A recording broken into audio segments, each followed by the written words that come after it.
नमस्कार। ज्योतिष एक दिव्य प्रकाश चैनल में आप सबका स्वागत है। दोस्तों, संकट मोचन हनुमान अष्टक का पाठ करने से व्यक्ति अपनी हर बाधा और पीड़ा से मुक्त हो जाता है। संकट मोचन हनुमान अष्टक का पाठ अत्यंत ही प्रभावकारी है। आइए इस पाठ का श्रवण करते हैं। हे महावीर, जब आप बालक थे तब आपने सूर्य को फल समझकर निगल लिया था। इससे तीनों लोकों में अंधकार छा गया था और सारा संसार भयभीत हो गया था। इस संकट को दूर करने में कोई भी समर्थ नहीं हो पा रहा था। चारों ओर से निराश होकर देवताओं ने जब आपसे प्रार्थना की तब आपने सूर्य को छोड़ दिया। इस प्रकार उनका और सारे संसार का कष्ट आपने दूर किया। संसार में ऐसा कौन है जो आपको संकट मोचन के नाम से नहीं जानता हो। बाली के भय के कारण कहीं शरण न पाकर वानरराज सुग्रीव छिपकर ऋषिमुख पर्वत पर रहते थे, जहाँ मतंग मुनि के शाप के कारण बाली प्रवेश नहीं करता था।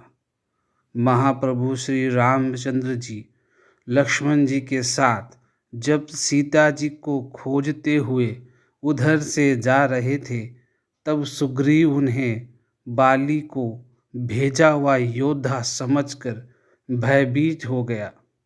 यह विचार करने लगा कि अब क्या करना चाहिए।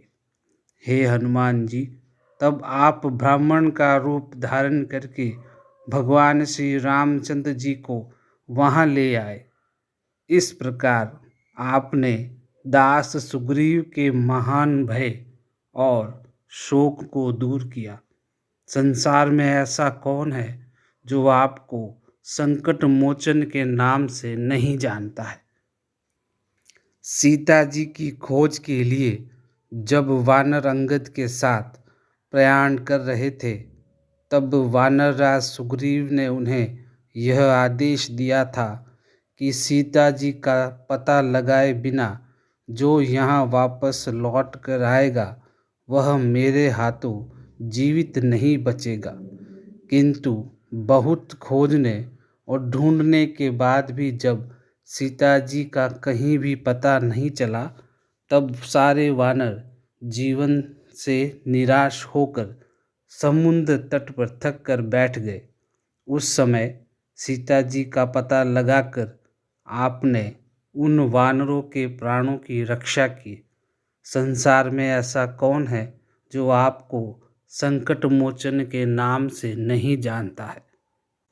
रावण ने माता सीता जी को इतना संताप और कष्ट पहुंचाया था कि उन्होंने सारी राक्षसियों से प्रार्थना की कि मुझे मारकर तुम लोग मेरे शोक का निवारण कर दो।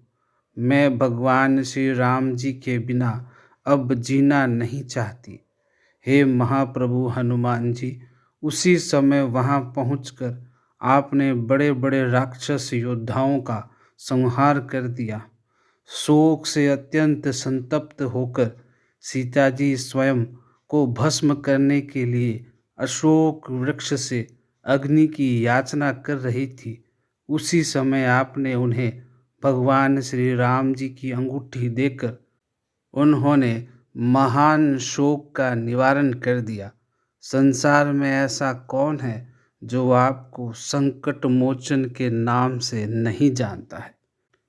जब रावण सुत मेघनाद को बाण की चोट से लक्ष्मण जी के प्राण निकलने ही वाले थे तब आप लंका से सुसेन वैद्य को उसके घर सहित उठा लाए तथा द्रोण पर्वत को उखाड़कर संजीवनी बूटी भी ला दी। इस प्रकार आपने लक्ष्मण जी के प्राणों की रक्षा की। संसार में ऐसा कौन है जो आपको संकट मोचन के नाम से नहीं जानता है। रावण ने युद्ध का आह्वान किया तो सारी सेना को नागपाश में बांध दिया था। इस महान संकट के प्रभाव से प्रभु श्री रामचंद्र जी समेत सारी सेना मोहित हो गई थी। किसी को इससे मुक्ति का कोई उपाय नहीं सूझ रहा था। हे हनुमान जी, तब आपने ही गरुड़ को बुलाकर यह बंधन कटवाया और सबको घोर त्रास से मुक्त किया। संसार में ऐसा कौन है जो आपको संकट मोचन के नाम से नहीं जानता है।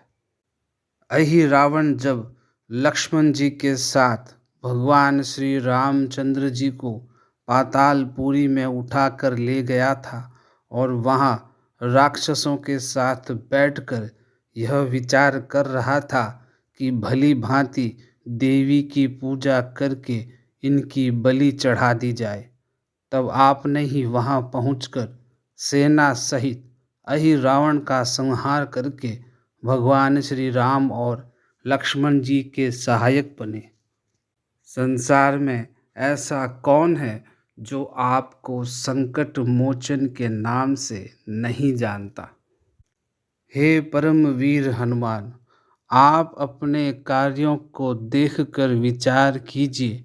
आपने देवताओं के बड़े से बड़े कठिन कार्यों को पूरा किया है, तब फिर मुझ दीनहीन का ऐसा कौन सा संकट हो सकता है जिसे आप दूर नहीं कर सकते हैं।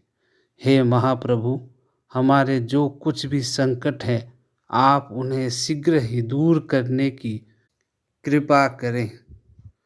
संसार में ऐसा कौन है जो आपको संकट मोचन के नाम से नहीं जानता है। आपकी लाल देह की लाली अत्यंत शोभायमान हो रही है। आपकी पूंछ भी लाल है। ब्रज के समान आपकी सुदृढ़ देह दानवों को नाश करने वाली है।